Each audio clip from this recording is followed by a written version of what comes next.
Miller is one of our baseball insiders, a contributor with the New York Times out in Southern California in San Diego. Always good to have him on C2C.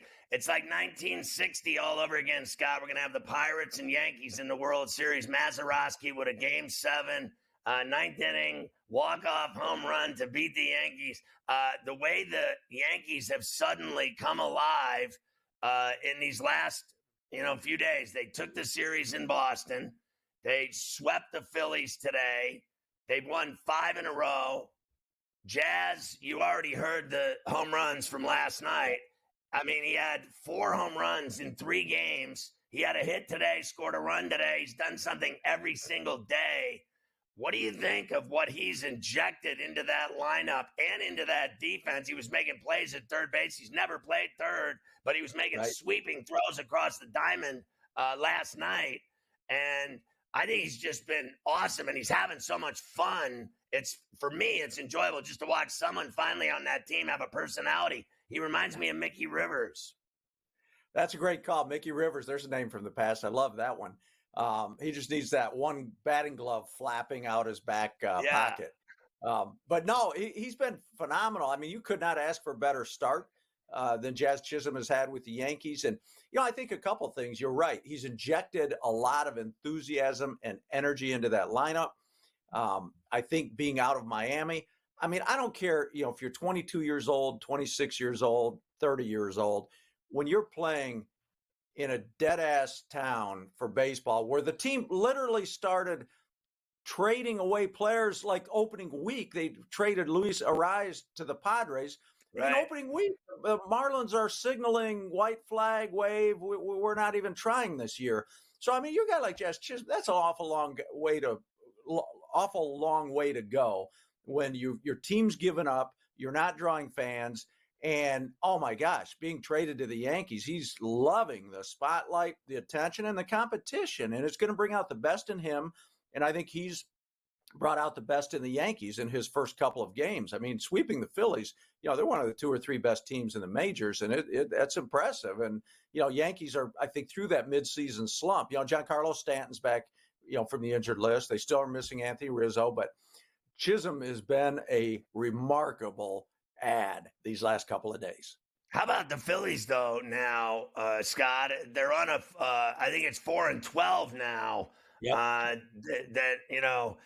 In their last 16 games, they're just losing. They're not hitting. Harper, through last night, he was over 5 last night, was in a 1 for 25 stagger.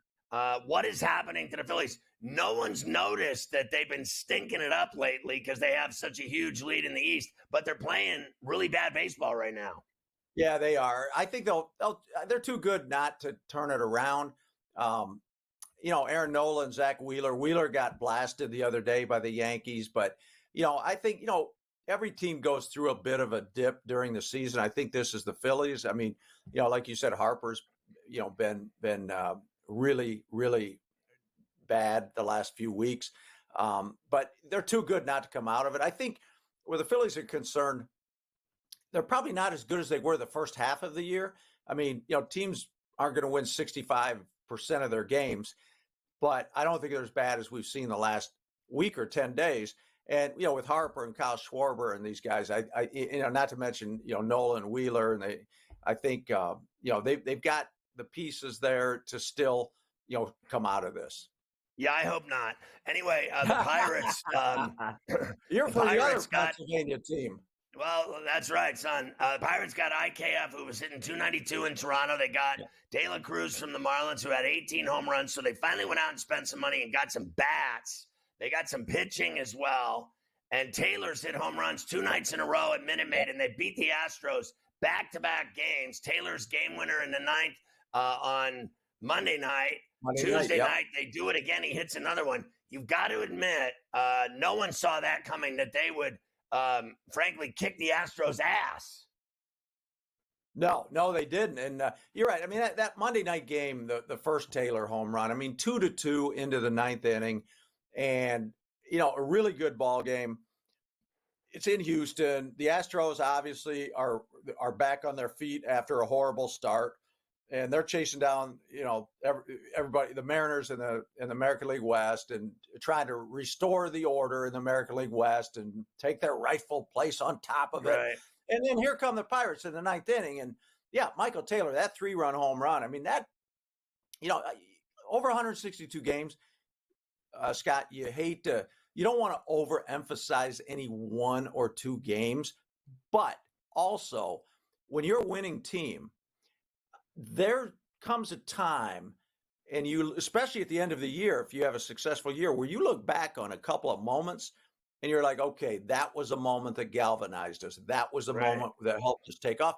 That Michael Taylor 3-run homer Monday night in the ninth inning of a 2-2 game on the road in Houston, that was one of those moments. And I love watching, what the Pirates are doing right now. And so nice to see them actually be buyers instead of sellers at the trade deadline.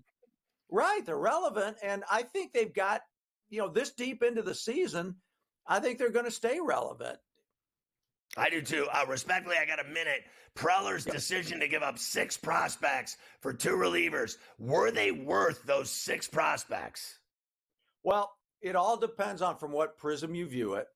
And from the Padres, I'll tell you how the Padres have to win this year or next year. 2 years from now, Machado's contract goes like $30 million a year. Bogarts goes up. Tatis goes up. 2 years from now, they're going to have like $90 million in the payroll just among those 3 players. They're going to have trouble spreading that out. Also, Preller is on the hot seat this year. He needs to win right now. So they've given up 9 of their top 15 prospects since spring training. The Dylan Cease trade, the Arise trade. That's a big, steep price to pay, especially lately for the 2 relievers. But that's why they're doing it. They've got to win this year, or this year preferably, or next, or they're about to go downhill.